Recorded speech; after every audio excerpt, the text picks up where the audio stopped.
आग की अदालतमध्ये star cricketer Mohammed Shami यांच्यावर आरोप आहे की हे आपल्या वेगळ्याच जगात असतात. मोहम्मद शमी, तुम्ही एका गावामध्ये, खेडेगावामध्ये फार्म हाऊसवर आपलं वेगळंच जग निर्माण केलंय. पिच सुद्धा माझं, प्लेयर सुद्धा माझे. मैं और मेरी तन्हाई. कधी बॅटिंग करतात, कधी बॉलिंग करतात.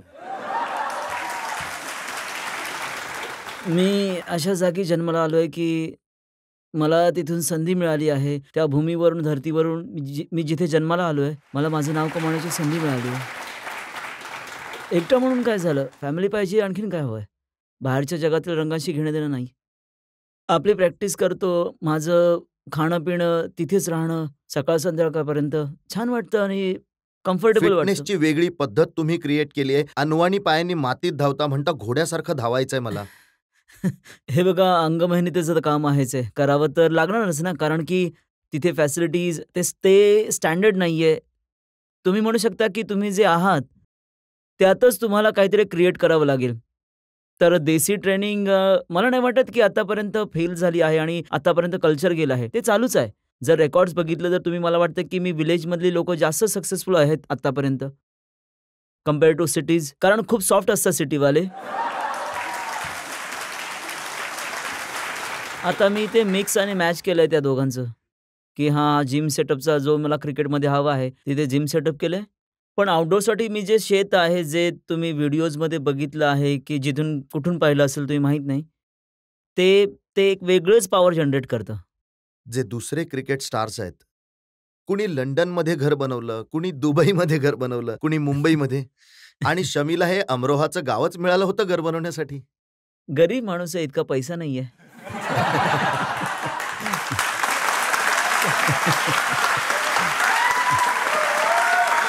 आणि जितका मिळाला तेवढ्यामध्ये मी आनंदी आहे. आणि सगळ्यात मोठी गोष्ट, जिथे जन्माला येतो, जिथे तुम्ही तुमचं बालपण घालवलं आहे, जिथून तुम्ही इतके मोठे झाला, जिथून इतकं नाव मिळवलं आहे, का सोडायचं त्या जागेला ना? अच्छा, जी संपूर्ण क्रिकेटची प्रॅक्टिस होते, मी असं ऐकलंय की अशा प्रकारे होते की पिचच्या मागे, विकेटच्या मागे एक खाट उभी केली जाते, ज्यामुळे चेंडू शेतामध्ये जाऊ नये. तिथे आधी असं होतं कारण की जे आजोबांचं जे मँगो गार्डन होतं त्याच्याजवळ माझ्या भावांनी वगैरे मिळून या सगळ्यांनी हे एक लोकं जेव्हा खेळायचे तेव्हा पिच बनवलं होतं. तर तिथे सगळं काँक्रीटवाले सुद्धा होते. जे आम्ही खूप कष्टाने बनवलं होतं. हाफ काँक्रीटचं होतं. तेव्हा प्लास्टिकचा बॉल त्यावर किंवा टेनिसचा बॉल त्यावर खूप वेगाने जायचा. तर आणि सगळ्यात मोठी अडचण ही होती की त्याच थोड्या अंतरावरती काट्याची झाडं होती. ते नागफणी वगैरे. तर त्याच्यापासून थांबवण्यासाठी तिथे खाट टाकायचे. तर तिथे जेव्हा लहान होतो तेव्हा तसं चालायचं.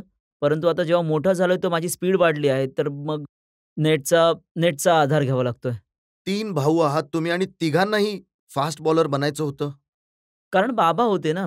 बाबासुद्धा फास्ट बॉलर होते. ते आमच्या रक्तामध्ये असं आहे, की जो बॉल पकडतो, तो सगळ्यात आधी बॉलच पकडतो आणि वेगाने फेकायला बघतो. कारण तुम्ही जेव्हा जे बघता तेच तुम्ही करता ना नेहमी. तुमचे भाऊ सांगत होते की ते एका मॅचमध्ये तुम्हाला घेऊन गेले, कारण एक प्लेयर कमी पडत होता आणि लहान वय होतं. वडिलांनी मनाई सुद्धा केली होती की बाबा याला घेऊन नका जाऊ अशा मॅचमध्ये. आणि मग हे सुद्धा म्हणाले होते की कमीत कमी बॅटिंग करायला लावू नका, आणि ती जरी केली तरी ओपनिंग करायला लावू नकोस. परंतु शमीने ओपनिंग केली, बॅटिंग केली आणि भरपूर छक्के मारले. सर, भीती तर खूप होती. कधी खेळलो नव्हतो ड्यूक्सच्या बॉलने. ड्यूक्सच्या बॉलने कधी मी प्रॅक्टिससुद्धाही केली नव्हती. टेनिस बॉलने खेळायचो. या लोकांना पाहिलं असेल, की मी हा मारतो तर घेऊन चला. घेऊन गेले उचलून. तर आधी तर हा कॉन्फिडन्स दिला होता, की जो मला माहीत होता, की मला घेऊन चालले आहेत, मला फील्डिंग करायची आहे. आणि मी थोडे बॉल टाकेन. टॉस जिंकून बॅटिंगचा निर्णय घेतला आणि म्हणाले, की बॅटिंग कर. तिथे घेऊन गेले तर उभं केलं तर काही नाही. वडिलांशी वाद झाला थोडा. एक चांगली ॲडव्हाइस सुद्धा दिली होती, की लाईन सोडून दे म्हणाले. बॉडीवर घेऊ नकोस. पहिला बॉल लागला आणि मग लागतच गेला. लक्षात आलं, की 12-14 ओव्हरमध्ये 100 बनवून आलो होतो. कळलं सुद्धा नाही. आणि त्याच्यानंतर मग संधी मिळू लागली मॅच खेळण्याची. तर मग डिमांड आली ना. कारण जेव्हा तुम्ही पहिल्यांदा असं काहीतरी करता, तर मग डिमांडमध्ये येतं. म्हणाले नाही, की नाही मागून नाही, हा समोरून खेळणारा फलंदाज आहे. बट जे मी स्टार्ट केलं होतं, लोकल लोक जे मला ओळखायचे, मी आधी बॅटिंग करायचो. बॉलिंग तर मी खूप नंतर सुरू केली. परंतु हो, जेव्हा बॉलिंग सुरू केली, तेव्हा पहिल्या दिवसापासूनच वेगात फेकला होता चेंडू. तर प्रयत्न हाच होता, की फास्ट बॉलिंग आहे, तर तेच करायचं. आता सुद्धा आम्ही तुमची बॅटिंग बघितली आहे.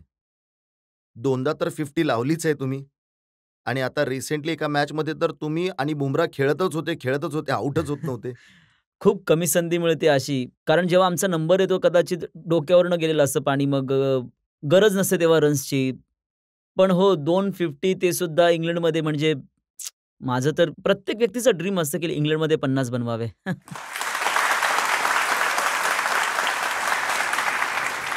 शमी, तुम्ही अमरोहामध्ये राहता, मुरादाबादमध्ये राहता. हे ते एरिया आहेत जे उत्तर प्रदेशमध्ये येतात. परंतु उत्तर प्रदेशाच्या टीममध्ये कधी संधी नाही मिळाली तुम्हाला? तर एक मोठी स्टोरी आहे सर. ट्राय केलं होतं परंतु कदाचित त्यांना माझं स्किल आवडलं नाही. तर मग विचार केला की कुठेतरी दुसरीकडे जाऊन बघावं. तर कोलकात्याला मूव्ह झालो. तिथे लीग सिस्टम आहे. तिथे तुम्हाला लीगच्या मॅचेस खेळायला मिळतात. परफॉर्मन्स करण्याचा वेळ मिळतो तुम्हाला थोडा. त्यामुळे 2-3 वर्ष जेव्हा मी तिथे परफॉर्मन्स केला, 9-10 मॅचेसमध्ये मिळून 40 विकेट्स वगैरे घेतल्या, तेव्हा त्यांनी मला घेतलं होतं. आणि तो रूलसुद्धा चांगला आहे, की तुम्ही 4-5 वर्ष क्लब खेळल्यानंतर तुम्ही जेव्हा लोकलच्या प्रमाणे बिहेव करतात, तेव्हा ते मग त्यामध्ये येतात. कॅम्पमध्ये परफॉर्म केल्यानंतर जर टीममध्ये येतात, ते सिस्टमप्रमाणे होतं. मग मी कोलकात्याला मूव्ह झालो. तिथूनच सुरू केलं. कॅलकाटामध्ये तुम्हाला सौरभ गांगुलीने बघितलं बॉलिंग करताना. नाही, पहिल्यांदा जेव्हा मी गेलो तेव्हा तेव्हा मला ओळखणारं कोणीच नव्हतं. इव्हन कोलकात्यामध्ये पण. मला तर हे सुद्धा माहीत नव्हतं आपण जे चणे खातो त्याला तिथे घुगणी म्हणतात आणि ते समोर ठेवलं आहे. तर मला मी वाट बघतोय की याच्यावर भात खायचा की काहीतरी चपाती खातात. ब्रेड ठेवला होता मला तिथे कळेना. बाजूचा म्हणतोय, "अरे खात का नाहीस?" मी म्हणालो, "खाऊ कशाबरोबर? काहीच नाहीये माझ्याकडे. चपाती येऊ दे, राईस येऊ दे ना." मग मग म्हणालो, "नाही, जे आहे तेच खा याच्याबरोबर." तर ते सुखे चणे खाल्ले मग. आणि मग राहायचात कुठे तिथे? पहिले 15-20 दिवस तर मला खूपच अवघड गेलं कारण की एक सी-सी-एफ-सी म्हणून क्लब आहे. तर तिथे जेव्हा रात्री पार्टी वगैरे चालतात, त्यांचा असाच एक हॉल होता. तर तिथे सोफे लावलेले होते. तिथे झोपून जायचो मी. पहिले 10-12 दिवस तर असेच गेले. आम्ही लोकांनी स्पेंड केला टाईम. 3-4 मुलं होतो. पण त्याच्यानंतर ते लोकं म्हणाले, की "अहो, आम्ही काहीतरी करतो राहण्याचं." तरीसुद्धा काही खास नाही झालं. बट एक रूम मिळाली होती आम्हाला 3-4 मुलांना. तर पहिले 2 वर्ष असे गेले. मग एक मोठा क्लब साइन करण्याची संधी मिळाली. जेव्हा 2 वर्ष परफॉर्म केलं, त्यांनी त्यांच्या मेसमध्ये टाकलं मला तिकडे. ठीक आहे, मी इथे सुद्धा करेन. पण मनामध्ये एक होतं, की जेव्हा इतकं दूर आलो आहे, तर खेळायचं आहे. तर सगळं जे काही जीवन घरी सुद्धा कधी कपडे पाणी सुद्धा स्वतः आईकडे मागायचो, "आई जरा दे पाणी." पण तिथे जाऊन स्वतःला कपडे धुवायचे आहेत. दुसऱ्या दिवशी मॅच खेळायची आहे. तुम्हाला मग ते वॉश करायचे आहेत ते कपडे. जेवण बाहेरून आणायचं तर ते सगळं खूप अवघड होतं. पहिले 4-5 वर्ष तर खूप अवघड होती. परंतु नंतर यूज्ड टू बी झालो नंतर मग हळू परंतु त्याच्यानंतर बेटरच होत गेलो. पैसे मिळायला कधी सुरुवात झाली? पैसे मिळायला पहिल्या वर्षी तर त्यांनी नकारच दिला होता. तुमचं तोंडच नाही पैसे देण्यासारखं. गावातून आलो होतो. एक संधीची वाट बघत होतो. वाटत होतं, की एक चांगली संधी द्या मला, मी बघा काय करतो. नाही दिली. दुसऱ्या वर्षी मी दुसऱ्या क्लबमध्ये जॉइन झालो. आधी तर त्यांनी नखरे केले, की बाबा हां, असं-तसं ते सिमेंटवरून बॉल टाकण्यासाठी वगैरे. ते सिमेंटवर तर बॉल बॉल खाली येत नाही, बॅट निघून जातो तोपर्यंत. तर म्हणाले, की "आम्ही खेळू देऊ तुम्हाला." मी म्हणालो, "सर पैसे?" तर म्हणाले, "पैसे तर नाही मिळणार तुम्हाला." म्हणालो, "काय, काय होईल?" तर म्हणाले, की "आम्ही आधी बघू." म्हणे, "आधी आम्ही बघू तुम्हाला. जर तुम्ही चांगलं परफॉर्म केलं तर आम्ही विचार करू." 11 मॅच खेळलो, 44 विकेट्स घेतल्या. बहुतेक 300च्या आसपास रन्स बनवले. मग कदाचित त्यांना दया आली. ₹20,000 दिले त्यांनी मला. पहिली सॅलरी. पण मला इतकं प्रेशर कधी लाईफमध्ये आलं नाही, जितकं ते सॅलरीबद्दल प्रेशर आलं होतं लाईफमध्ये. रात्री ट्रेनने यायचं होतं परत भुवना एक्सप्रेस असायची. रात्री असं नको व्हायला एखादा चोर माझे खिसा कापून जायचा. पहिल्यांदा 20,000 मिळाले होते मग त्यात पूर्ण प्रवासात मी जागा राहिलो होतो, की बाबा खिसा नको कापायला. खिसासुद्धा आतला, बाहेरचा नको बाबा. तर असं करत आलो आणि शेवटी माझ्या आईच्या हातामध्ये ठेवले, "घे तू." तिने ₹1 नाही घेतला. म्हणाली, "बाळा तुझ्यासाठी तू सामान घे. तुझं चांगलं होऊ दे." जर तुमचं करिअर बघितलं तर जसं पहिल्यांदा तुमचे भाऊ घेऊन गेले होते कारण की एक कमी होता. जितके काही चान्स मिळाले रणजीमध्ये जो पहिला चान्स मिळाला तो सुद्धा एक प्लेयर इंज्युअर्ड झाला, ड्रॉपआउट झाला त्याच्यामुळे चान्स मिळाला. हो, कारण व्हायरल चालू होतं ना त्यावेळेस. तर इडनमध्ये आमची मॅच होती. 7 प्लेयरला ताप आला होता त्यावेळी. मला सुद्धा ताप चढत होता. कारण तेव्हा डेंग्यूचा काळ चालू होता तेव्हा. आणि कोलकात्यामध्ये तर बाजूला डास सुद्धा होते त्यावेळेस. मला सुद्धा डेंग्यू झाला. बट ते धाडस करूनच आम्ही सगळे खेळलो होतो. कारण 4च प्लेयर असे होते जे फ्रेश होते. बाकी सगळे आत-बाहेर करत होते औषध घेण्यासाठी. तर कशीबशी आम्ही ती मॅच खेळलो. बहुतेक 3 विकेट्स मिळाल्या होत्या मला पहिल्या मॅचमध्ये आणि त्या सीझनमध्ये बहुतेक 4 मॅचेस खेळू शकलो होतो मी. मग सरळ आय-सी-यूमध्ये होतो.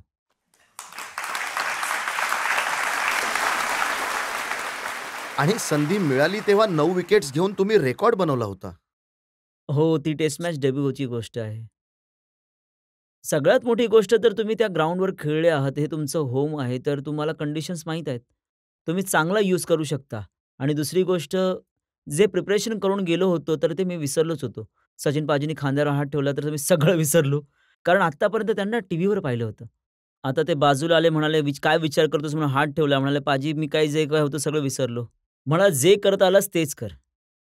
तर मग माझं जसं आम्ही लवकर सुरुवातीला स्टार्ट करत असायचो. कुठल्या चांगल्या एरियामध्ये बॉल टाकायचा, एका चांगल्या जागेवर बॉल टाकायचा. तेच टाकायला बघत होतो आणि रिव्हर्स मिळाल्यानंतर मग सगळं संपलं. खतम. मला आठवतंय सचिन तेंडुलकर म्हणाले होते, की "शमी तुझी वेळ येईल." तुम्ही तर लक्षपूर्वक पाहिलं असेल ना सचिन तेंडुलकरला. अशी काय क्वालिटी आहे त्यांच्यामध्ये, की ते रन्स बनवतच जातात. रन्स बनवण्याचं मशीन बनले आहेत ते. सचिन पाजींची आज जी रनची भूक आहे, ते तुम्ही लोकांनी पाहिलीच आहे. ग्रेट, ते ग्रेट आहेत. खरंच देअर इज नो डाउट. 2019 मध्ये सुद्धा तुम्हाला संधी मिळाली जेव्हा भुवनेश्वर कुमार इंज्युअर्ड झाले. नाही, मला लाईफमध्ये खूप झटके लागले आहेत. असंच झालंय. 2019ला वर्ल्ड कपची गोष्ट आहे. इंग्लंडमध्ये आम्ही लोक खेळत होतो आणि त्या वर्षी मला संधी जेव्हा मिळाली, जेव्हा इंजुरी झाली. परंतु जर त्या वर्षीचं तुम्ही बघितलं, तर 2019चा हायेस्ट विकेट टेकर होता वर्ल्डचा तो. तेव्हा मी वाट बघत होतो, की मला कधी संधी मिळणार आहे. तेव्हा सगळ्यात जास्त विकेट्स मी घेतल्या होत्या. पण मी एकच गोष्ट मानतो, की तुम्ही अल्लाहवर तुमच्या ईश्वरावर विश्वास ठेवा. तुम्ही मेहनत करत राहा. ज्या दिवशी तुम्हाला संधी मिळेल, नक्कीच त्याचा रिझल्ट मिळेल. तुम्ही फक्त कायम टिकून राहा. तिथे तर मग आणि 2022 आठवतंय जेव्हा बुमराह इंज्युअर्ड झाले तेव्हा संधी मिळाली आणि तुम्ही तर 153 च्या वेगाने चेंडू फेकला होता. सर, ते तर पॉवर जनरेट करण्याची गोष्ट आहे. पण कितीही तुम्ही जितके काही आय-सी-सी इव्हेंट आहेत, मी सगळ्यांमध्ये वेट करत असतो, की हा माझा नंबर कधी येईल. परंतु जेव्हा नंबर आला आहे, तर मी आभारी आहे त्या वरच्याचा, की भरभरून दिलं आहे त्याने तसं. त्या वरच्याने थोडा उशीर केला, की 2023 मध्ये सुद्धा उशीर आलो पण योग्य हार्दिक वेळी पंड्या आलो. इंज्युअर्ड झाले नसते तर तुम्हाला संधी नसती मिळाली आणि संधी मिळाली तेव्हा तुम्ही कमालच केली. हो. तेच मी म्हणतोय ना, की इव्हन असू शकतो, की यामध्ये सुद्धा काहीतरी चांगलंच असेल माझ्यासाठी, की जेव्हा पुण्यामध्ये मॅच होती कदाचित हो, पुण्यामध्ये मॅच होती. हार्दिक हार्दिक खेळत नव्हता, मी खेळत होतो ती मॅच. पण सकाळी तो आला आणि म्हणाला, की "मला बरं वाटतंय. शमी भाऊ सॉरी यार मला खेळायचं आहे." मी म्हणालो, "तुला खेळायचं तर खेळ तू. ही गोष्ट कोचला सांग, कॅप्टनला सांग. मला सांगून काही फायदा नाही. मला काही हरकत नाही." तर म्हणाला, "थँक मग जाऊन कोचला बोललो. कोच म्हणाला, "ओके, ठीक आहे." माहीत नाही लकीली कदाचित त्यालाच दुखापत होणार होती ती. मी नाही खेळलो. त्याला दुखापत झाली आणि त्यानंतर मग मी रेग्युलर खेळलो आणि रिझल्ट तुमच्या समोर आहे. एक वेळ अशी होती जेव्हा लोकांना खूप वाईट वाटलं, खूप निराश झाले लोक. जेव्हा न्यूझीलंडच्या विरोधात मॅच होती तर खूप रन्स दिले होते. प्रत्येक दिवस तर माझा असू शकत नाही. मी प्रयत्न नक्कीच करतो. प्रत्येक वेळी हाच विचार करतो, की आपलं बेस्ट द्यावं. आपल्या 100% द्यावं, मोर दॅन 100% देऊन तिकडे आणि आपल्या कंट्रीसाठी जितकं काही कॉन्ट्रिब्यूट करू शकतो तेवढं मी करावं. एवढा मोठा प्रवास करून इथपर्यंत पोहोचला आहात. याचा अंदाज आज इथे जे लोक बसलेत त्यांना आलाच असेल. आपण जनतेलाच विचारूया, जर तुम्हाला काही प्रश्न विचारायचे असतील शमीच्या लाईफबद्दल. माझा तुम्हाला असा प्रश्न आहे की सर, की रोजाच्या वेळी मॅच दरम्यान तुमचा एक व्हिडिओ व्हायरल झाला होता ज्यूस पिताना. त्यावर तुम्हाला खूप ट्रोल केलं गेलं होतं. तुम्ही अशा सिच्युएशन्स कशा काय हँडल करता? माझ्या धर्मामध्ये, माझ्या ज्या मुस्लिम समाजामध्ये मला किती सूट मिळाली आहे. जर मी तो रोजा नंतर ठेवू शकतो, मी नंतर त्याला कंप्लीट करू शकत असेल, तर मी नक्कीच ती गोष्ट करेल ज्यामध्ये जास्त लोकांसाठी, जास्त माझ्या देशासाठी, माझ्यासाठी सगळ्यात आधी येतो. आणि माझ्या धर्मामध्ये कायम सांगितलं आहे, की जर अशी सिच्युएशन आहे, की तुम्हाला ट्रॅव्हलसुद्धा करतात आणि तुम्ही बाहेर आहात आणि तुमची सिच्युएशन अशी आहे, की तुम्ही 100% वाटलं तर तुम्ही करू शकता. रोजा आम्ही नंतरसुद्धा ठेवू शकतो. ते आम्ही कंप्लीट करतो. तुम्ही असं सगळं आमच्या मुस्लिम समाजामध्ये नेहमी असं होतं, की तुमचे रोजे जर आजारपणामुळे किंवा कुठल्या कारणामुळे सुटले असेल, तर तुम्ही ते नंतर कंप्लीट करू शकता. तर तो ऑप्शन आहे. आता रील व्हायरल केली किंवा कुठला व्हिडिओ माझा माझा व्हायरल झाला, तर त्यामुळे मला काही फरक पडणार नाही. कारण मी कंट्रीसाठी सगळ्यात आधी कंट्री बघेल माझ्यासाठी. आणि आणि मला कारण कारण की 50 ओव्हरची मॅच आहे. असं नाही तर की 1-2 मिनिटांची गोष्ट आहे किंवा तुम्ही रेस्ट करू शकता. रूल्स रेग्युलेशन इतके आहेत की तुम्ही बाहेर नाही जाऊ शकत. तर ती ती सिच्युएशन बघून मला आधी कंट्रीला प्रेफरन्स द्यावा लागला आहे आणि कंट्रीसाठी मी तो रोजा सोडला आणि त्याच्यानंतर जर त्या गोष्टीची पेनल्टी मी घेईन आणि मी ती पूर्ण करेन, तर मला हे माहीत आहे. माझ्या फॅमिलीला माहीत आहे आणि माझ्या मनालाही माहीत आहे आणि त्या खुदालाही माहीत आहे. मला कोणाला जस्टिफाय करायची गरज नाहीये. शमी, मला आठवतंय की बरेलीच्या एका मौलानाने फतवा काढला होता की हा खूप मोठा गुन्हा केलाय शमीने. त्याच गोष्टीचं एक्सप्लेनेशन देत आहे. जर तुम्ही त्या चेअरवर बसल्यानंतर तुम्ही असं स्टेटमेंट द्याल, तर मला असं वाटतं की तुम्ही कदाचित फेम आणि नेमच्या कारणाने करत आहात. त्याने मला काहीही फरक पडत नाही. तुम्ही भले कोणीही असाल. आणि बऱ्याचशा गोष्टी तुमच्याबद्दल बोलल्या जातात पाकिस्तानच्या लोकांच्याकडून. जेव्हा त्या गोष्टी अॅनलाईज करतो ते पाकिस्तानी असतात. त्यांनी तर शमी कबाब तिथे बनवायला सुरुवात केली आहे. मी इंग्लंडच्या विरोधात इथे विकेट्स घेतल्या तर तिथे कबाब बॅन झाले. काही लोकं मला कबाब म्हणून खाण्याचा विचार करतात. ही जी आजकालची सोशल मीडिया आहे, अशी आहे की तुम्ही आयडिया नाही लावू शकत की इथली व्यक्ती बोलत आहे की तिथली व्यक्ती बोलत आहेत. तर मला वाटतं की जर अशी कुठली सिच्युएशन आली तर इग्नोर करणं सगळ्यात बेस्ट आहे. मी तेच करत असतो.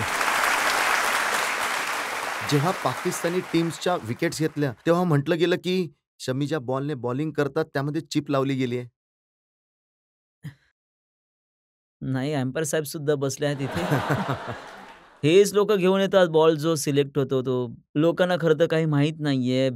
आणि मला वाटतं की हा जेलसीवाला सीन आहे, बाकी काहीच नाहीये.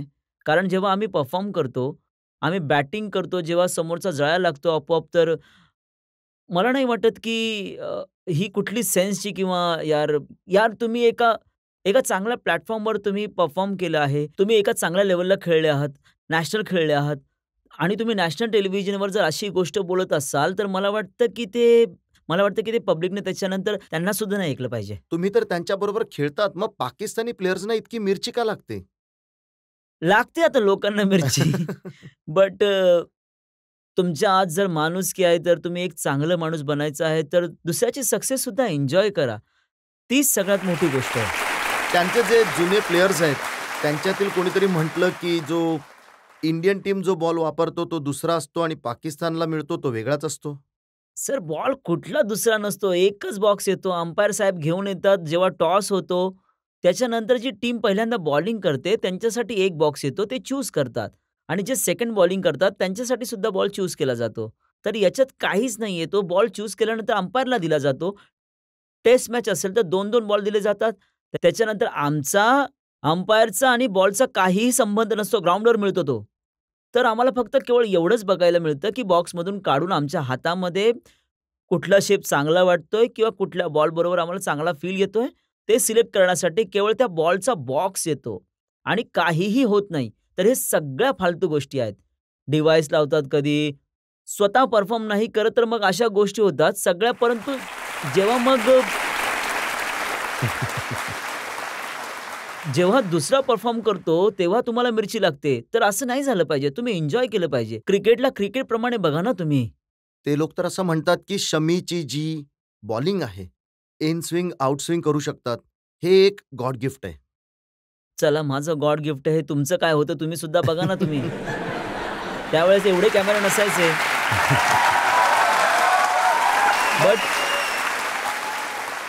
म्हणजे स्वतःने तर स्किलने बनवलं ना. आम्ही तर नाही बनवलं ना. आमचं तर गॉड गिफ्ट आहे ना. कमीत कमी गॉडने दिलं तर आहे आम्हाला. मी त्याच्यावर मेहनत करत आहे. त्याला प्युअर करत आहे. ते येऊन बघा ना, की मी किती मेहनत करत आहे.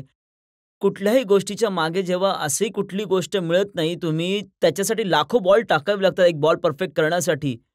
ती जी मेहनत करत आहे, तुम्ही त्याला असेच वाऱ्यावर उडवून टाकत आहात आणि असेच मातीत मिसळून टाकत आहात, असं नाही होत ना. मी कायम हेच म्हणतो, की एखादा माणूस जर इतकी मेहनत घेत असेल, तर तुम्ही त्याला सहारा द्यायला पाहिजे ना, पाय नाही ओढले पाहिजे त्याचे. जर एखाद्याचं स्किल आवडत असेल, तर कौतुक करा ना, बाकी काही नका करू. घरून तर देत नाही आहात ना. तर अशा गोष्टी असतात. तुम्ही तुम्ही ती माणसाची मेंटॅलिटी असते, की तुम्ही काय विचार करता दुसऱ्याबद्दल. आणि तो दिवस सुद्धा आठवतोय, जेव्हा पाकिस्तानच्या विरोधात तुम्ही खेळून आला होतात, तेव्हा तुमच्या गावामध्ये 50,000 लोक एकत्र जमले होते. सर, ती ती डेब्यूची गोष्ट आहे. ते ते मी सुद्धा एक्स्पेक्ट केलं नव्हतं, की इतके लोक येतील. कारण गावामध्ये इतके लोक कधी पाहिलेच नाहीत. आणि दिल्लीमध्येच मॅच होती आणि सीरीजची शेवटची मॅच होती आमची. 168 वरती काहीतरी ऑल आउट झालो होतो आम्ही. आम्ही लोकांनी मॅच ती जिंकली होती. आणि मी इथून निघालो, दादा घ्यायला आलं होतं आणि तर वडिलांनी फोन केला. म्हणाले, "काय प्लॅन आहे?" म्हणाले, "घरी या, 5-10 लोकं आहेत." म्हटलं, "ठीक आहे, घरी येतो आम्ही." आणि लोकं जेव्हा हाल्फ वेला पोहोचले, तेव्हा म्हणाले, "थोडेसे जास्त लोकं झाले आहेत. 100-200 असतील." तर त्यांना केक कापायचा आहे. म्हणाला, "ठीक आहे, कापूयात, काही हरकत नाही." जेव्हा आम्ही आमच्या लोकल डिस्ट्रिक्टमध्ये जेव्हा एंट्री केली, तेव्हा 500 गाड्या उभ्या होत्या. तर म्हणाले, "आम्ही घ्यायला आलो आहोत." मी म्हटलं, "घ्यायला येण्यासाठी तुमची ही अवस्था आहे, तर पुढे किती लोकं असतील?" म्हटले, "पुढचं नका विचारू तुम्ही, चला." 3-4 किलोमीटर रोड बंद होता तिथला. नुसती डोकं दिसत होती. मी म्हटलं, "दादा गाडी फिरव इथून." कारण आमच्यावर कोणीच नव्हतं. 4 मित्र होतो फक्त. बाकी कोणीच नव्हतं. तर आम्ही वडिलांना फोन केला. म्हणाले, "बाबा, आता काय?"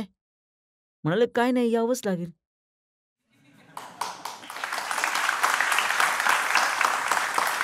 तर त्यावेळी मग काहीच मार्ग नव्हता. गाडीमधून निघालो. कारण आज जर तर अधून-मधून जातात ना, आधी नव्हतं तसं. तर पुढून बोनेटवर चढल्यावर वरती बसलो. मग मी काही वरती बसल्यानंतर कारण आतून लोकं त्यांना हाय सुद्धा करता येत नव्हतं. बट खूप सन्मान मिळाला. कंट्रीसाठी खेळल्यानंतर लोकांनी खूप प्रेम दिलं. प्राउड फील झालं आणि घरी पोहोचता-पोहोचता आम्हाला 5 तास लागले ते 6 किलोमीटर क्रॉस करण्यासाठी. एक प्रश्न आणखी घेऊ शकतो? माझा प्रश्न हा आहे, की जेव्हा ऑस्ट्रेलियाकडून आपण 2023चा फायनल वर्ल्ड कप हरलो होतो, त्यावेळी ड्रेसिंग रूममध्ये खूप दुःखाचं वातावरण होतं. त्यावेळी आपले माननीय पंतप्रधान नरेंद्र मोदीजी आले होते. त्यांनी संपूर्ण टीमची हिंमत वाढवली होती. ते व्हिज्युअल संपूर्ण देशाने पाहिले. तर तो क्षण तुम्हाला कशाप्रकारे आठवतो? अशा परफॉर्मन्सनंतर जेव्हा तुम्ही नॉनस्टॉप जात आहात, कुठली मॅच हारली नसेल, तर तुम्ही ती मॅच हारता जिथे तुम्हाला टायटल मिळणार असतं. तर हर्ट तर होणार यार इतक्या मेहनतीनंतर. तर खूप डिफिकल्ट असते ती वेळ. कारण ते एक्सेप्ट नाही करू शकत, की माणूस की हो, कुठे चूक झाली आणि कुठे आम्ही चांगलं करू शकतो. त्या त्या गोष्टी नंतर आठवत राहतात गेमच्या नंतर. तर कारण आपल्याकडे चांगला खूप गोल्डन चान्स होता आणि त्यावेळी आम्ही खूप लो होतो. मी पर्सनली माझं असं होतं, की यार एक होतं ना, की ट्रॉफीला हात लागतात किंवा मग अशा परफॉर्मन्स नंतर इतकं पेन झेलल्यानंतर मी ती सगळी मेहनत केल्यानंतर जर नाही मिळाली, तर तर दुःख होतंच. पण अशा वेळी पंतप्रधान जी आले, आधी तर मी आत बसलो होतो. मला नव्हतं माहिती की ते येणार आहेत. कोणी सांगितलं नव्हतं. आत मी बसलो होतो, शूज चेंज करत होतो. शूज म्हणजे शूजसुद्धा इतक्या स्लो मोशनमध्ये की म्हणजे माहीत नव्हतं थोड्या वेळासाठी नमनेस असा होता थोडा. तर कोणीतरी येऊन म्हणाले की ते सर आले आहेत. मी म्हटलं की "येऊ दे यार." मूड खराब होता, काय करणार ना मी. तर म्हणाले, "नाही सर आले आहेत." तर जेव्हा 2-3 वेळा सर झालं, मी म्हटलं, "कोण सर आलेत?" म्हणाले, "ते पंतप्रधानजी आले आहेत." मी उभा राहिलो एकदम म्हणालो, "यार." तर मी गेलो तिथे तर जस्ट एंटर होत होते त्यावेळी. त्यांनी येऊन तुम्ही पाहिले आहेत व्हिडिओ सगळे. बोलले, "खूप मोठी गोष्ट आहे यार, कारण की चांगल्या वेळी सगळे सेलिब्रेट करायला येतात. प्रत्येक जागी तुम्हाला तुम्हाला बघायला मिळतं. पण म्हणतात ना, की खरे सोबती तेच असतात, जे दुःखामध्ये तुमच्याबरोबर उभे असतात." आणि मी मानतो, की त्या त्या मीटिंग त्या 4 अक्षरांनंतर ॲट लीस्ट आम्ही इतके कम्फर्टेबल फील करत होतो, की आम्ही शांतपणे खाऊ शकत होतो. तर त्यामुळे खूपच बदल झाला. मी मी सगळ्यांचा आभारी आहे, की भारतामध्ये ज्या वेव्हज होत्या, ज्या फीलिंग्ज चालू होत्या आणि क्राउडने जे प्रेम दिलं होतं, ते अमेझिंग होतं यार. ते पंप अप करणारं होतं.